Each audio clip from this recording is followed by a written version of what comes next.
You may be asking, Josh, where are you? Where the hell are you, huh? This isn't the normal room. This isn't the normal podcast room. Yes, no, it's not. It's my guest room. And I'll tell you what. I didn't factor in holiday parties, things of that nature. And yeah, podcast room closed. So here I am. The show must go on. I am the show and I must go on. So, you know who it is. It's Joshua Lamb here, host of the Rollercoaster, a fantasy football podcast. And it's a sad day. It's a sad day. I'm not going to tell you why just yet. And usually if you can read context clues and know what the hell I'm talking about, if you know this is fantasy football, you know the weeks, you know the scores, you know the time, you know the year, you know the date, you know me, you know this, you want this, and let's not forget that you downright crave this. Fantasy football is coming to an end. I've been saying it, you haven't been listening, but fantasy football is coming to an end, and it's just, it's downright a shame. It's shameful. Waking up Sunday mornings, nothing to look forward to. Are you fucking? You must be fucking, because I'm not. Worst part about this time of the year is we, first off, we all know that I didn't make the playoffs in my second league. We know it. We don't like it. I don't like it. You also don't like it. But what I'm getting at is every time I click into the app, after a tough L, they're over here saying, "Don't take it personal. It's just a game, right? Cheers to another hard-fought week, right? How about you suck on these fat nuts, huh?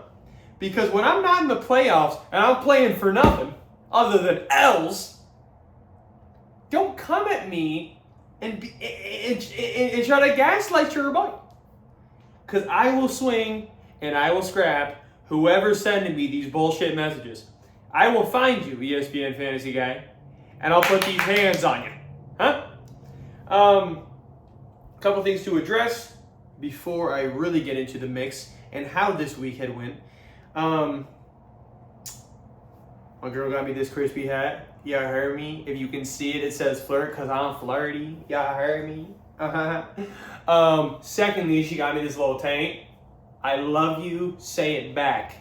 I don't know. I like it. I think it's crisp. Little pullover action. Came with the matching fucking sweats. She's all about the sets, bro. She's all about the sets. I've been saying I want the sets. Set me up with the sets. I love you. Say it back. Let me smack that ass. I don't know. I like it. I'm vibing with it. You know what I'm saying? And for the people who are watching, I love you. Now say it back. Feeling crisp, feeling right. Scores weren't feeling oh so crisp. Scores weren't feeling oh so right. I'm gonna be quite honest, quite frank with you. That's one thing. Where did quite frank come from? Who's Frank? Why is he being frank? And why does that, equal to being honest? Who's Frank? Why is he so honest to the point where they think the saying should be, "Let me be frank"? How honest was that motherfucker? I don't know. The questions I have, no answers. I'm gonna look it up. Guarantee I find nothing. But let me be frank. So when I say these terms, looking at the scores, I only had one league to really worry about. One league to really be worried about in the instance of, bitch, I'm trying to move on. I'm trying to move on in the league. I'm trying to move up in the league. I'm trying to move into the position of power and winnings and just fat cash, fat racks. Ooh. I'm running low. Only reason I'm running low, I made this thing fresh, ready to go down to the podcast room. It wasn't ready. Next thing you know, I'm like, you know what? I got some time to kill because I don't have any sort of time frame of me to being able to finish because I'm in my house. I sucked down the job is what I'm getting at.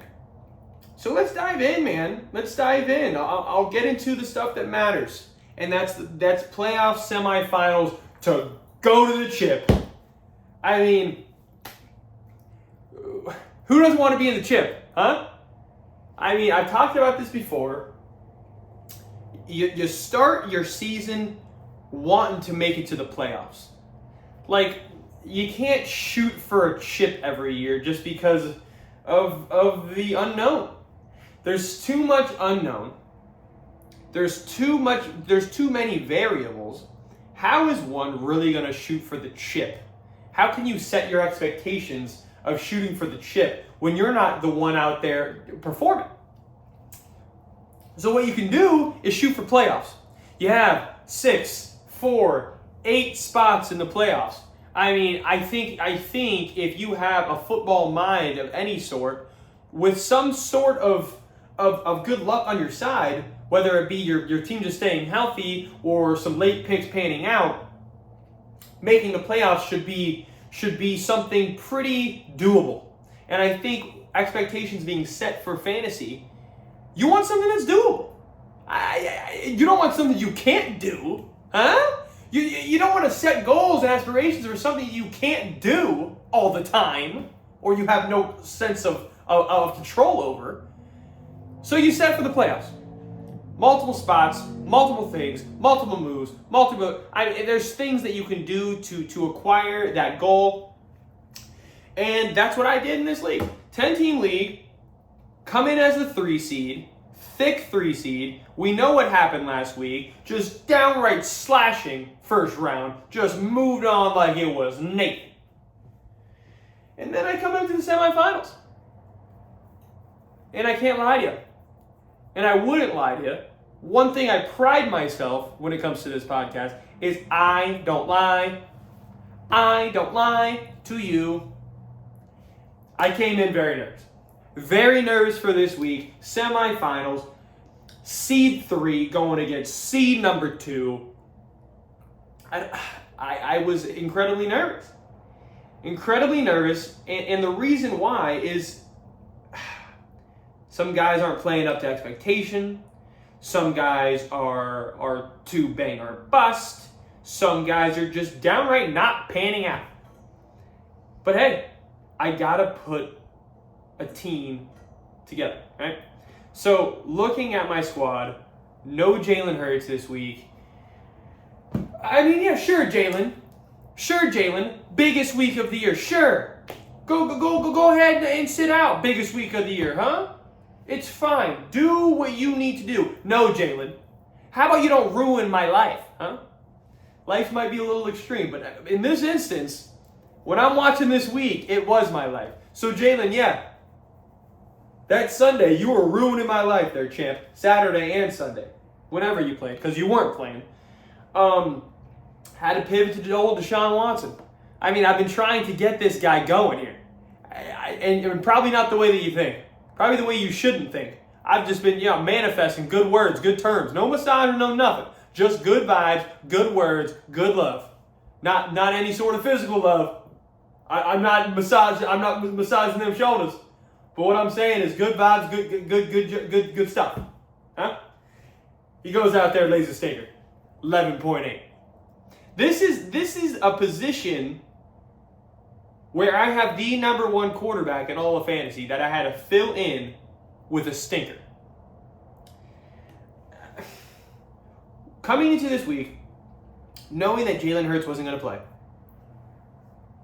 I had to go upside. I had to go upside with somebody who had potential to put up Jalen Hurts numbers, which is very slim, very few. I go to Deshaun Watson with hopes of maybe a couple rushing touchdowns, maybe like an 80-yard burner to the Kribski. You feel me? And don't get me wrong, he started off hot. I think like first quarter he gets me a rushing tud. Gives me 6 off the bat. I was like, we might have something here, fellas. We might have something here. I was talking to the rest of the squad. We might have something here, fellas. Right? Goes out there, finishes up 11.5. First quarter gets me 6. Couldn't even double the bitch in the rest of the 3. I mean, not ideal. Not ideal. Christian McCaffrey goes into Washington, where San Fran puts up 37. And anybody in their right mind, they must be thinking, wow, 37 out of San Fran? They must have got some production from the kid. They must have got some serious production from their star. I don't even know if Deebo Samuel played. I don't think he did. They must have got serious production from old CMC. Instead, he goes out there and gets me 46 yards on the ground. 2 catches, 12 yards through the air. I mean, yeah, did he save himself with a tutty late? Sure. Sure he did. But he gets me 13.8 in the biggest week of the year. Son of a bitch was projected 21. 21 flat. You go out there and put up a stinker. Another letdown. Another letdown from old CMC in the biggest week of the year. Latavius Murray, after putting up, 23 last week or 22 last week, goes out there, puts up 34 yards on the ground. The number 1 back. You give me 10 carries. You give me 10 carries, some sort of hole, some sort of blocking. I am guaranteeing 50 yards. Write it up on the board, 50 yards. 5 first downs, 50 yards. I know Denver's offense is god-awful. But Latavius Murray, I needed more than 34 yards. 34 yards. Oh. Well, in Madden, for God's sake, I'm breaking off 34 yards like it's nothing. It's every other play I'm breaking off 34 yards. It takes me 6 plays, all on the ground, maybe even 5, to get into the end zone, and this guy gets me 34 for a whole game. 2-point conversion brought him up to 7 points. Without that 2-point conversion, he only got me 5 points. I mean, don't get me wrong. It's not like I had a ton of hope in old man Yankees. Old man Latavius Murray. Don't get me wrong, he's been a good back for a long time, UCF alum. Gotta love him for that aspect. But it's not like I'm anticipating this guy to put up 20 every single week. Would it have been nice for him to crack the double digits? Yes. Who would I be to say that it wouldn't be nice for him to have cracked double digits in the biggest week of the year? It would have been incredibly nice. Incredibly crisp. But no, instead he puts up 7. This brings me to DK Metcalf. Solid game against KC. 7 catches, 81 yards. 15.1. I'll take teens. It's a solid showing. And then when you get down to my cousin CeeDee Lamb, he knew, man. He knew. He said, my cousin, Joshy Boy, he needs a big outing. He needs something because the rest of his team are going to put up stinkers. Jalen Hurts is out. I need to carry him some way, some sort. He goes out there, 10 catches, 120 yards, 2 tutties. Gives me 34. I love that. I mean, I live for that, CD. I live for those fucking plays. I live for those outcomes, those outputs. Dallas Goedert, 3 catches, 67 yards. Give me a tight end that gives me 9.7. I can live with that. I mean, in this day and age, a tight end averaging 9.7, that's like a top 10 tight end in the league. Because all these guys are trash. Other than, the top 4 or 5 maybe in the league. I mean, 5's even stretching it. Bring me down to Hollywood Brown. I know he's just coming back. I mean, he has a 3rd-string quarterback. Colt McCoy's out. Kyler Murray's playing COD. Gets me 3 catches, 57 yards, 8.8. 8.8. My biggest week of the year, just nobody really performed other than CD. I needed a couple big joints, big Johns, big outputs, big scores. When you're playing a man such as Matthew Taft in the squad that he has assembled. Going into the defense, Titans going against Houston, I needed like a Cleveland-esque game. Like the way Cleveland played Houston weeks ago how I got boned out of my other league and out of playoffs and get me 35 from the defense. But no, they gave me 5. They gave me 5. I mean, instead of starting the Eagles D on the bench who got me 8, they also gave up 40 points. So in my opinion, I made the right decision there. If it wasn't for the pick 6, I mean, what? The pick 6, yeah, that was 8 points right there. They would have got me 0 points. So GM of the year gets me 5 from the Titans. Harrison Butlips gets me 7. For a whopping 112.2. Which, I mean, don't get me wrong. 112, it's not like it's the worst thing that you can do. I mean, I'm not saying it's like gonna win you the championship if you put up 112, but it's like a respectable enough number that's like, okay, maybe you're in contention for a dub. You know what I mean? It's not like you're feeling great about it, but maybe you got something here. Maybe if the other team kind of underperforms a little bit, you might have a dub here. Looking at my bench, Rashad White, he gets me 15.3. Would have been nice to have him instead of the Latavius Murray. He only gets 36 yards on the ground, though. Receiving touchdown saved his day. Other than that, nobody was even worth sniffing. Maybe Gabe Davis with 11.5. Other than that, dubs. David Njoku, I took out for Goddard, worked out tremendously. 9.7 versus 3.4. I love that. So let's go over to Matthew Taft. And he just has playmakers. Just like guys that their teams look to every play. Every play. In usage is king in fantasy football. It's king. We all know it. It doesn't matter how efficient it is. It doesn't matter how good the player is. Because I can argue that Mixon is a worse back than Samaj Piron. I think Piron's a better back. I think he passes the eye test. I think he's a better running back than Joe Mixon. But Joe Mixon gets the touches. Joe Mixon gets the work. What are you going to do? You know? So looking at that, he just has guys that have been hitting the spark just right. And looking at his team before this game started, I didn't feel great about it. And I've said it, I'll say it again. The matchups he had were very sturdy.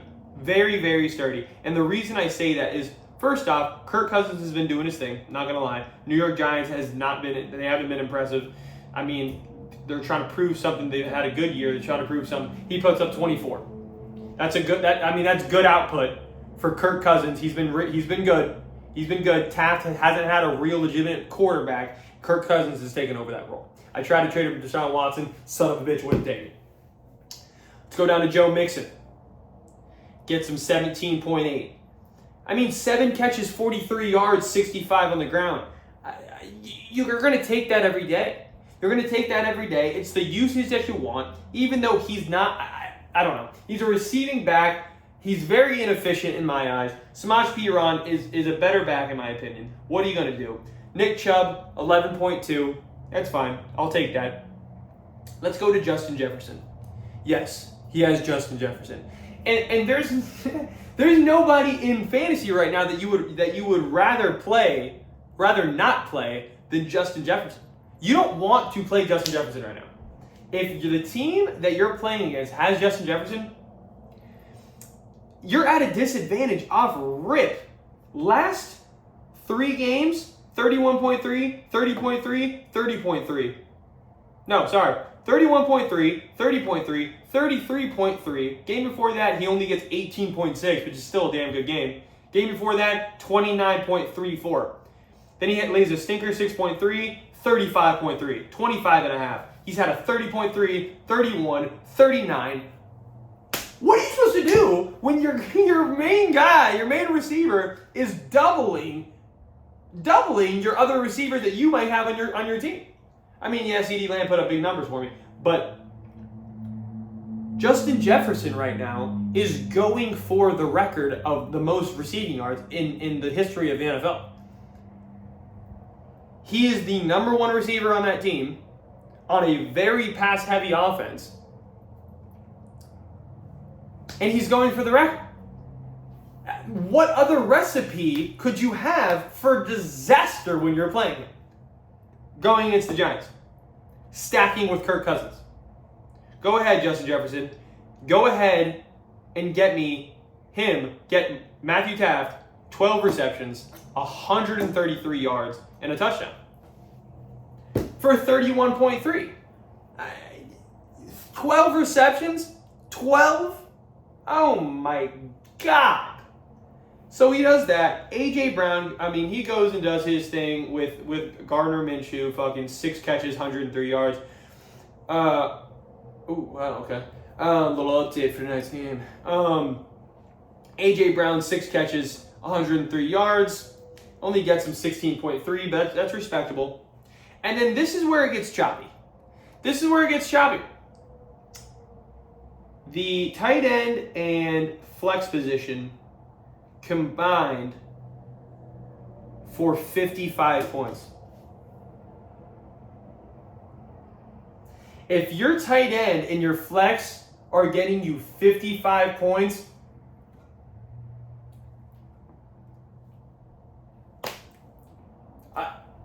I'm speechless. What are you supposed to do when the guys that aren't supposed to, they're supposed to get you the least amount of points? That's how it usually goes. Flex is your fringe starter. Hopefully he's good. Hopefully he's respectable.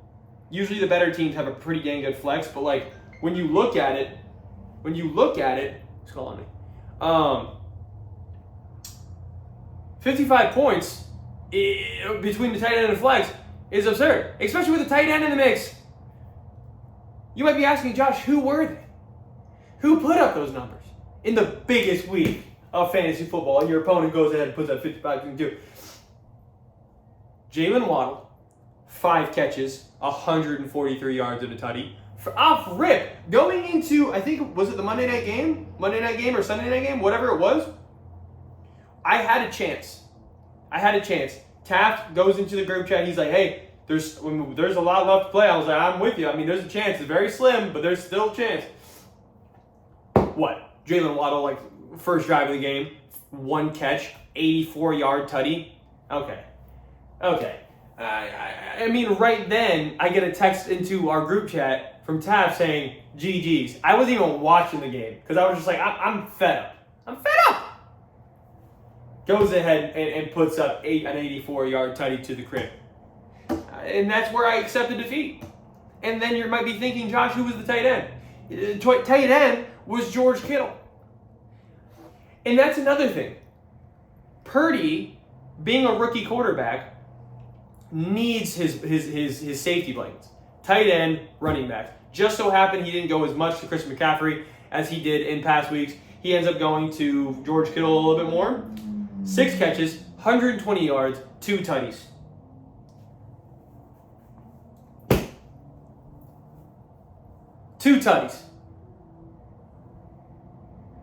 Looking at my squad compared to his, he got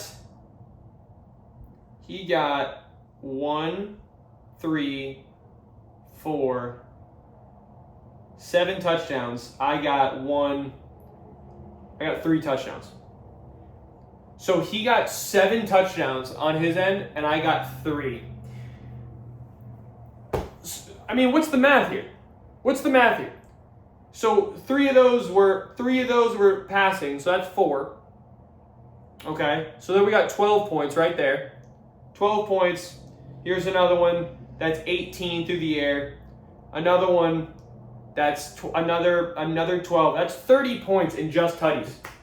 That's 30 points in just, wait, hold up. 36 points in just tutties, right? Yeah. 3, 4 times 6, 24 points. That's 36 points. 36 points in just touchdowns alone. I only had, 1, 2, okay, I had 4. Hey, I had 4. That's 24 points. That's a big swing, though, man. It's a big swing. I'm bitching at pennies here, but it's a big swing. Jalen Waddle pops. Cowboys defense only gives him 4. Nick Folk literally had the worst game of his career. 0 field goals, 0 of 2 of extra points, gets him 0. Whatever. It didn't matter though, because when you have your flex, your tight end, your wide receiver, all go for 25 plus, three guys got him over 80 points. I only put up 112. That's a recipe for disaster. Looking at the final score, we got Sweet Matthew Tapp putting up 160 against the old J-Shag Love Rats in the semifinal game to go to the chip, 112. And that's it. That's the season. That's all I got left. I'm done. I'm out. I'm dead. Huh? I mean, I got a third place game this weekend. I guess I care. I'll take third. I don't want fourth, I'll tell you that. But if you ain't first, you're last. That's what I always say. I mean, I don't know who made that expression. I'm the one who probably made it up. Definitely wasn't Will Ferrell in whatever that movie was. But I made that expression, if you ain't first, you're last. Because what's the point of being third if you're not first? What's the point of being fourth if you're not first? I mean, that's a great question. Looking at it, it was a good season. I'm not going to get too much in depth on the recap of the season and just fantasy football as a whole. And the reason I'm not going to do that is because I might have a little special guest next week. It'll be my very first of the podcast. Just to let you know, it's a good buddy of mine, old Blake Duckworth. Very knowledgeable when it comes to fantasy. And I think I might have him on next week, and we're going to do a little bit of a chit-chat about fantasy as a whole, about the seasons, about the league that we both had, the leagues that we've had this season, and we're kind of just going to go over a couple things. What worked, what didn't work, what's going to work for next year, and surprises, maybe busts, whatever. I don't know. I haven't even really thought about it. All I know is I'm going to have my guy on, and we're going to have a little power. Guy knows his stuff. So let's move on over to, I'm going to close the book. I'm going to close the book on the J-Shug Love Racks. I'll probably reopen it for next week. But for the season, I'm going for third, and that's about it. Let's go on over to the old J-Chip Love Nuts, where I was playing a bullshit game against the old Riggers. I don't even know if I set my lineup. I'm lying. I did set it. I did want to win, because why not? Didn't play well. I mean, didn't really play well. I mean, let me go on to my last week. And I'm going to keep it short and sweet, man. I'm going to keep it short and sweet. Geno Smith sucked, 12.5. Rashad White, I started him, gets me 15, I'll take him. Tavius Murray gets me 7. Amon-Ra St. Brown, 14.5, even though I'll take it. DeAndre Hopkins. What are we doing? 1 catch, 4 yards, 1.4. Darren Waller gets me 9.8. Michael Pittman gets me 4 catches, 39 yards, 7.9. Not a good week for your boy. Gets me 77 points. Like I said, I don't care. I don't care, honestly, because first off, I've dealt with so many injuries in this league. 4 starting running backs are on IR. I've lost all 4 of them to season-ending injuries. So what are you going to do? I mean, Greg Dulcich got me some decent points on the bench. Other than that, nothing to really be super excited about. Go on over to the old Riggers. His team's garbage. Team's absolutely trash. But they performed pretty decently this week. Gets him 112. Aaron Rodgers played 13. Travis Etienne gets him 14. Deontay Foreman finally did something in the past couple weeks. Gets him 22.5. I'm playing. He has CeeDee Lamb. I had CeeDee Lamb as well in my other league, so he gets 34. Double-edged sword, punctured my ass. Gets him 34. Devontae Adams though gets him fucking 3.5. David Njoku gets him 3.4. Terrible. Isaiah Pacheco gets him 10. Panthers D gets him 3. McManus gets him 9. Like I said, I didn't really care about this league. It was really more for my boy KY Jelly to go and take the chip. He ended up losing on a rough L. Big shout out to my boy KL. Gave a damn good effort.